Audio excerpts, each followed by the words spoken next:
Paper Flowers, Chapter 8 Assumptions.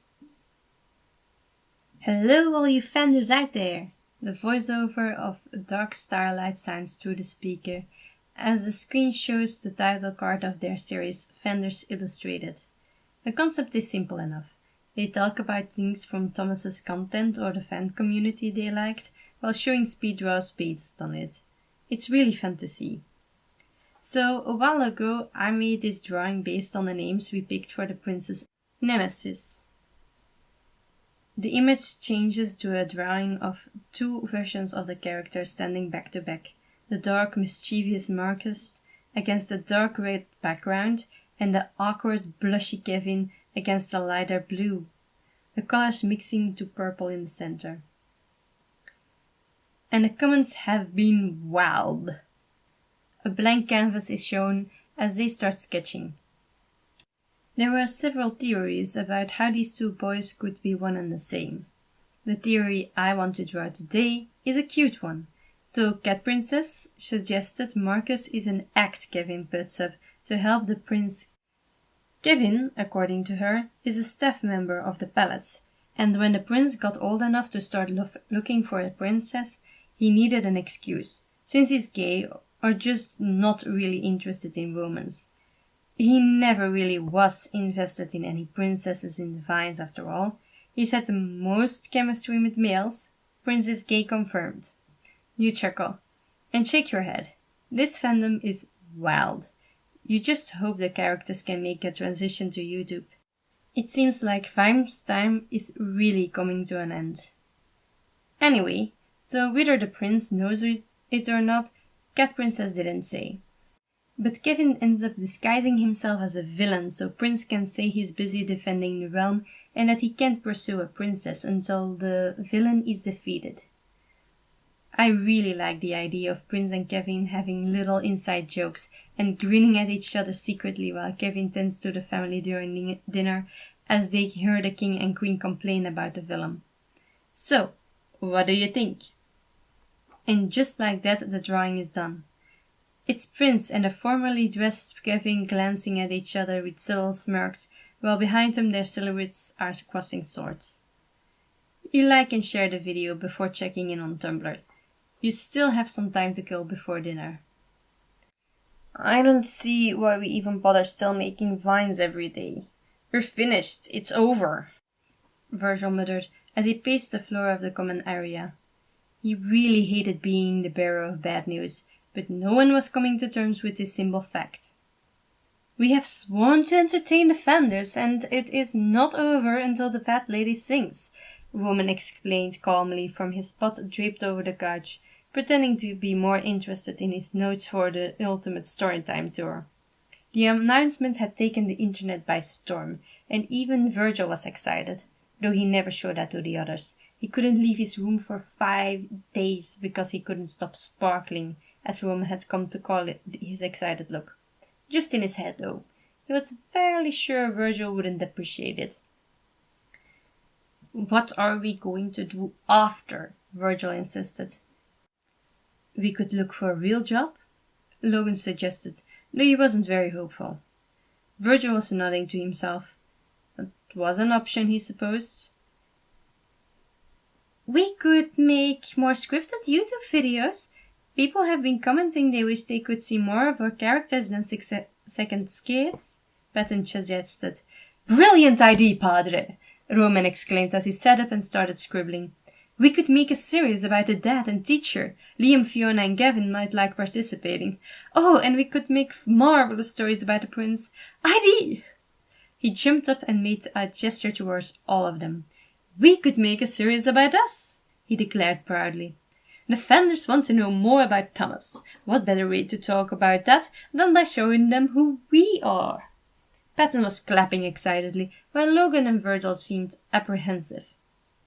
Oh, that sounds so fun! The fatherly side cheered. I don't know, Virgil objected. It feels too exposed. Indeed, we are a very personal part of Thomas. We should not be shown to the world so carelessly, Logan agreed, mostly opposed to being displayed as a source of entertainment for others. We don't have to go all in right away. Thomas can start with acting like our Vine counterparts and see how the vendors react. And if they like the idea, we slowly but surely let our real selves shine through. Little steps, Woman suggested. Logan cocked his head. That was a very well thought out solution, he admitted. It was odd, but not it started. Woman usually just spat out ideas and took any criticism as a personal offense. When did he start taking feedback into consideration? Woman gasped and brought a hand to his heart in offense. Ah, don't sound so surprised, he huffed. I don't know, Virgil said slowly. The vendors liked his character, but that guy wasn't literal anxiety. Woman sighed dramatically. Tell you what, I drafted up some ideas, and after the tour we can revisit the subject. Vine won't disappear overnight, he reasoned. Logan and Patton nodded in agreement. Fine, Virgil relented, before pulling his hoodie over his head and sulking off. Patton frowned. He's never happy, is he? He muttered sadly. Rowan bit back his reaction. Patton was both wrong and right. This part of Virgil couldn't be happy. But Roman knew of other parts that could be the happiest out of all of them, happier than even Patton could ever hope being. Well, whose fault is that? A voice drawled from the door opening. Roman automatically drew his sword, while Patton and Logan reflexively moved to stand a little more behind him. Such a warm reception. I'm so touched, the Seed said, a hand on his heart, a sarcastic sting to his voice, and a roll of his eyes. Well, Roman huffed as he put away his sword, maybe if you didn't apparate in dark corners for no good reason, we wouldn't assume an attack was imminent. You are lucky you just missed Anxiety. He might not have been able to hold himself back. Really, what was he thinking? Thanks for the concern, Roman. But other than you three, I know how to handle him. Roman once more bit his tongue. Keeping his promise not to reveal their bond had never been so hard. This particular side was much more likely to catch him evading and omitting. He rolled his eyes dramatically and crossed his arms in front of him. Is there anything you needed, Seed? Patton asked as he stepped forward, laying a soothing hand on Roman's arm. Just checking in, and I must say I am not impressed. Morality, I had hoped you'd put in a little more effort to make Anxiety comfortable up here. At this rate, I might have to take him back with me. Roman could feel Patton cringe at that. That's it. If Virgil's friends or not, Roman would not let him upset his family. Oh, drop it, Scaleface. Empty threats will only go so far, he said with a hand on his hip and a roll of his eyes. Who says they're empty? The Seed drawled, studying his nails. The whole reason Anxiety came up here was to reduce his stress. But if you all just keep making him unhappy, what is the point? The Seed wondered calmly. The Roman could see there was a vague annoyed pull at his eyes. He really did not like being questioned. If he really was as unhappy as you imply, then why hasn't he gone back to you and Remus, who supposedly know to handle him so much better? There was a mild flinch in the Seed's posture, making Roman wonder if he accidentally hit a nerve somehow. Just say what you came here for, the Seeds. We all have other things to do.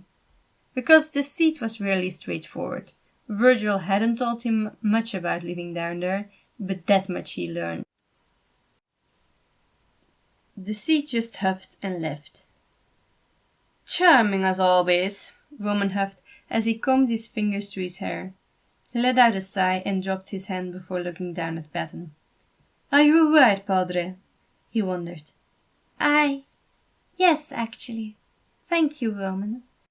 Roman wanted to bid the two bespectacled sides a good day and start writing on the new series and finish off his ideas for the tour. But then he noticed Patton was biting his lip nervously, and so he waited.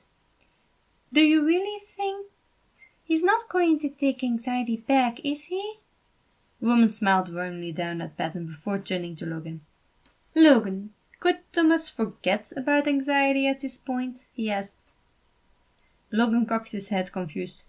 No, denying anxiety is a part of Thomas. The way Thomas refused to acknowledge his presence in the past is not possible. The seed does not have the power to force such a change. Only if the three of us were to agree to it could something like that be accomplished, and I do not intend to participate in such endeavors, Logan stated. Patton relaxed at that. And I suppose I have gotten used to our war of wits. I shan't permit him to leave until I reign victorious. Speaking of victory, I'm off writing a script so brilliant the defenders will demand more. And with that, he finally did make his exit. He returned to his room and immediately started on his projects. He was not sure what the seed was trying to accomplish, but it would not deter him from his mission. In the commons, Logan has left as well, and Patton was tidying up, trying not to let the seed's words get to him. Whose fault was it? His? Woman's? Was there another thing he was missing? At the border of the conscious mind, Janice was beyond annoyed. It didn't really matter. The idea of failure was planted, and if he knew the lights at all, they would try harder to make Virgil feel comfortable, if only to prove him wrong. Virgil would not like that Janice had gotten involved, but he was worried. How couldn't he be? Over the past few months, Virgil had been acting off. Sure, he was being more sociable, but after every interaction he was so drained he more or less disappeared. That was the only explanation Janice had for the times he'd visited to make sure he was alright and found the room empty. He hadn't brought it up with Virgil, since doing so would most likely end up being more about him entering Virgil's room without permission rather than an actual explanation. And it didn't really matter. Janice knew one thing with unwavering certainty. If the lights didn't get their act together, they might lose him.